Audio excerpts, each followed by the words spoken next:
When I went to get my motorcycle license back in 1979, there was not much to it. I walked into the police station at my designated time to take the written test. I passed that written test, and then I was ushered to the parking lot by a police officer. He stood on the porch and told me to ride my motorcycle to the end of the alley, do a U-turn without putting my feet down, ride back towards the porch, and then stop at that painted line right there, painted on the ground with my front tire on the line. I did all of that. He invited me back inside to shoot the photo for my motorcycle license, and I was an officially licensed motorcycle rider. Yeah, as I was talking with the police officer, I remember some small talk about making sure I wore a helmet, that was a good idea, and to go slow for a few months to get the hang of it. But I remember one particular piece of advice that he gave me. The officer told me to be very careful with the front brake or I would crash.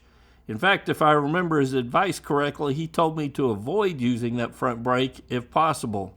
Now, I know he meant well and he was trying to keep me from crashing, but the braking advice he gave me turns out to be really bad advice. You know, it was bad advice back then and it's bad advice today, and many riders still don't know about the proper use of the brakes on a motorcycle, and many riders ride like it was 1979.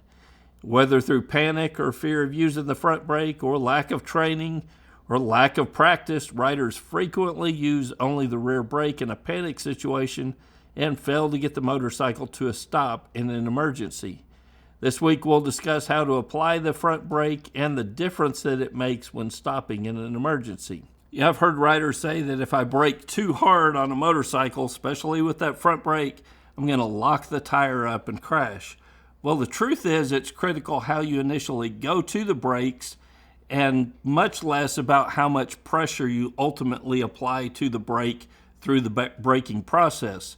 So when you're accelerating on the motorcycle, much of the weight goes to the rear tire. The weight bias shifts towards the rear, and that's a good thing.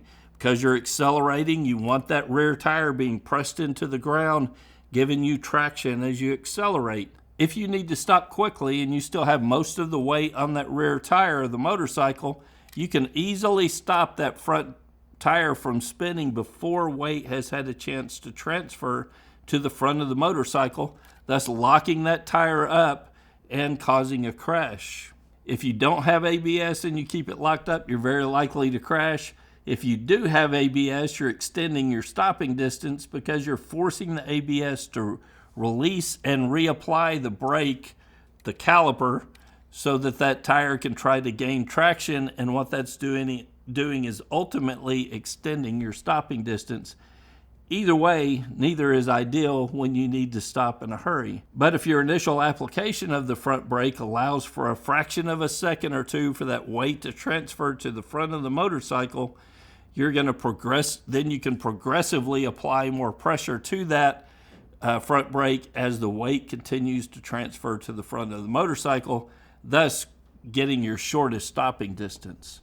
As more weight is transferred to the front, you can apply more pressure to that front brake and get the motorcycle to a stop. So if you're riding a sport bike like this, you're much more likely to raise the rear tire off the ground if you're providing progressive braking to that front brake, and the danger becomes flipping the motorcycle over at that point, and you'll want to release the brakes to keep both tires on the pavement. If the rear tire begins to lift, you've reached your maximum braking on a sport bike and you need to back off the brakes a little bit.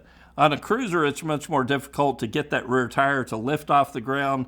One, because there's so much more weight on the back end of a cruiser motorcycle, plus most cruisers, that front tire is extended out further, thus making a longer wheelbase and getting more weight towards the back of the motorcycle, making it harder to lift that rear tire off the ground in an emergency situation. So sport bikes are more maneuverable, and you can generally stop quicker on a sport bike because, one, they're lighter with the risk of applying too much brake and flipping over. You've got less danger of flipping over on a cruiser, but because cruisers are typically heavier, you're going to generally have a longer stopping distance on a cruiser than you would on a sport bike. But no matter what style of motorcycle you ride, it's important to load that front tire before you ask any work of it. A properly loaded tire can exert a lot of stopping power on the pavement before it ever locks up, but it's not good at handling abrupt loads. So that initial millisecond, you want to squeeze that front brake in smoothly, allowing weight to transfer, and then you can apply more pressure to that front brake. If you panic and grab that brake, you can easily lock it up before any weight has had a chance to transfer to that front tire. If you want more instructions on how to practice emergency braking, you can become a member of MCrider and get immediate access to the field guide, or you can order a physical copy of the field guide using these links down below.